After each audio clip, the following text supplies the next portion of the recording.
Hello दोस्तों, स्वागत है आपके YouTube channel Radhe Ram academy पर। आज मैं शंकु, घन, घनाव इनके सूत्र बताऊंगा जो कि वेरी वेरी इंपॉर्टेंट है। ठीक है, तो ये एंट्रेंस एग्जाम पॉलिटेक्निक में 1 नंबर में टिक मार्क हम पूछ ले जाते हैं। ठीक है, तो मैं आज आपको बताता हूँ शंकु का आयतन क्या होता है, शंकु का क्षेत्रफल क्या होता है, शंकु की तिर्यक ऊंचाई क्या होती है। ठीक है, तो आज मैं सब ये डिस्कस करूँगा। तो सबसे पहला है शंकु का आयतन क्या होता है। शंकु का आयतन क्या होता है, तो शंकु का आयतन होता है 1/3 पाई आर स्क्वायर एच। ये टिक मार्क हम पूछ लिया जाता है। ठीक है, तो 1/3 पाई आर स्क्वायर एच होता है। ठीक है, और शंकु की तिर्यक ऊंचाई एल बराबर रूट के अंदर R square plus H square, जो कि समकोण त्रिभुज से आती है। जैसे मैंने इसे एल माना और इसे एच माना, इसे आर माना, तो तीनों का अगर रिलेशन निकालूंगा इस प्रकार का रिलेशन आ जाएगा। ठीक है, तो ये हुआ हमारा शंकु की तिर्यक ऊंचाई हुई एल बराबर रूट के अंदर R square plus H square. और जो शंकु का जो वक्र पृष्ठ होता है, वक्र पृष्ठ यानी जो बाहर का पृष्ठ होता है वो पाई आर एल होता है, याद रखिए पाई आर एल। और संपूर्ण जो शंकु इस प्रकार का होता है उसका संपूर्ण जो क्षेत्रफल होता है, संपूर्ण जो पृष्ठ का क्षेत्रफल होता है वो होता है पाई आर और कोष्ठक के अंदर एल प्लस आर। ठीक है, याद रखिएगा पाई आर एल प्लस आर होता है। ठीक है, अगला है छन्नक, जो कि शंकु से रिलेटेड है। छन्नक, तो छन्नक का आयतन होता है, छन्नक का आयतन होता है पाई एच अपॉन 3 कोष्ठक के अंदर R1 का स्क्वायर प्लस R2 का स्क्वायर, जो कि स्मॉल है। ये कैपिटल R1 का स्क्वायर है, ये वो स्मॉल R2 का स्क्वायर है, प्लस R1 कैपिटल और स्मॉल R2। तो ये याद रखिए कि जो आयतन है वो इस प्रकार होगा। ठीक है, तिर्यक ऊंचाई होती है L बराबर रूट के अंदर H square plus R1 minus R1 का स्क्वायर माइनस R2 का होल स्क्वायर। ठीक है, ये तिर्यक ऊंचाई हुई, क्या हुई, तिर्यक ऊंचाई।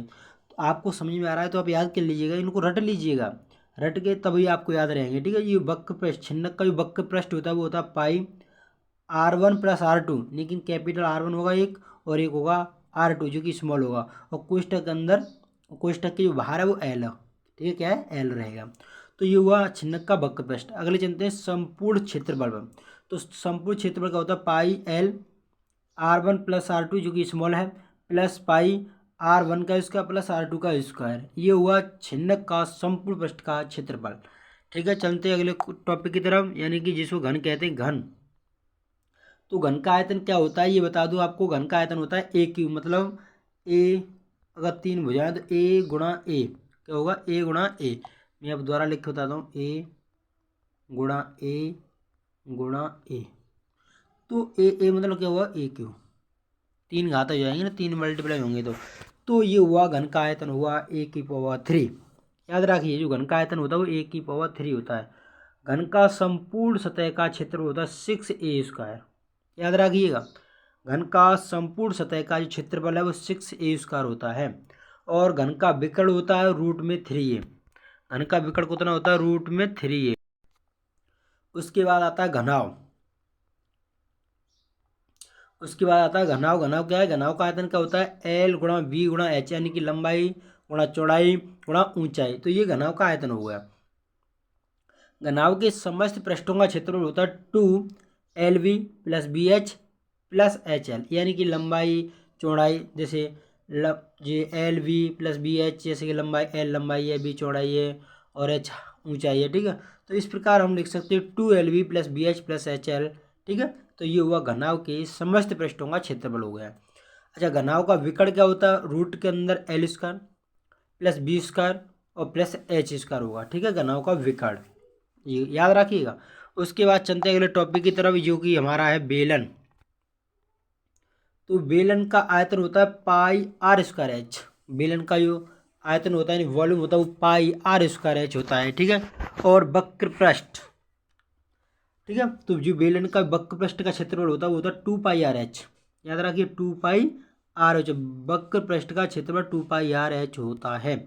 अगला है संपूर्ण पृष्ठ का क्षेत्रफल होता है 2πr/r प्लस एच होता है। ठीक है, यानी कि संपूर्ण पृष्ठ का क्षेत्रफल, बेलन का संपूर्ण पृष्ठ का क्षेत्रफल 2πr/r प्लस एच होता है।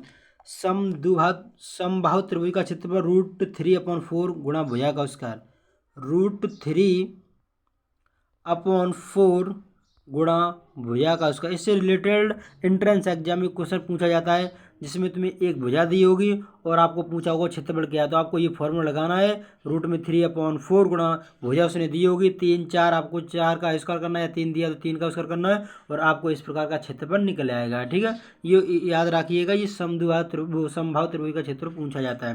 निकालने की आपको एक भुजा दी होगी या मतलब परिधि दी होगी किसी की, तो आपको इसमें भुजा रखनी है, 3 दियो 4 दियो जो भी दिया हो रख के आप यहाँ से क्षेत्रफल निकाल सकते हैं समबाहु त्रिभुज का। ठीक है, और इसमें देखो ये दिया है समबाहु त्रिभुज का परिमाप भी पूछ सकता है, तो परिमाप होता है 3 इंटू भुजा। क्या होता है? 3 इंटू भुजा होता है। ठीक है, याद रखिए 3 इंटू भुजा होता है। तो चलते हैं अगले टॉपिक की तरफ। ये हुआ हमारा यहाँ पर अंत, तो अगली टॉपिक की तरफ चलते हैं।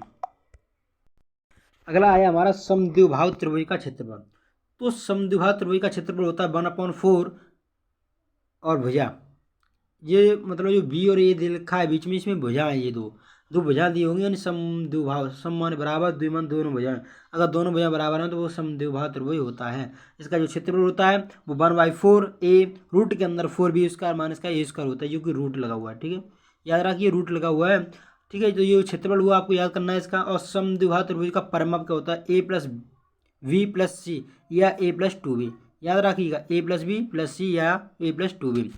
अब आता है विषमबाहु त्रिभुज का क्षेत्रफल। तो विषमबाहु त्रिभुज का क्षेत्रफल होता है 1/2 आधार यानी कि बेस, ऊंचाई यानी कि हाइट, तो 1/2 आधार गुणा ऊंचाई। ठीक है, या फिर एक इस प्रकार का क्षेत्रफल है, जो कि हाई स्कूल के एक मैंने पेपर दिया, मतलब मैथ पढ़ाता उसमें ये उपयोग हुआ था, इसको तैयार कर लीजिएगा। ये टिक मार्क में पूछा जा सकता है विषमबाहु त्रिभुज का क्षेत्रफल। एस रूट के अंदर है S, S minus A, S minus B, S minus सी।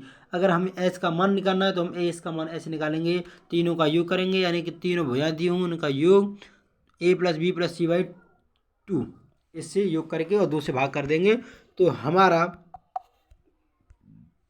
हमारा एस का मान निकल आएगा। ठीक है, तो हमारा क्या निकलेगा? एस का मान निकल आएगा। अगला चलते हैं टॉपिक की तरफ, यानी कि समकोण त्रिभुज का क्षेत्रफल क्या होता है?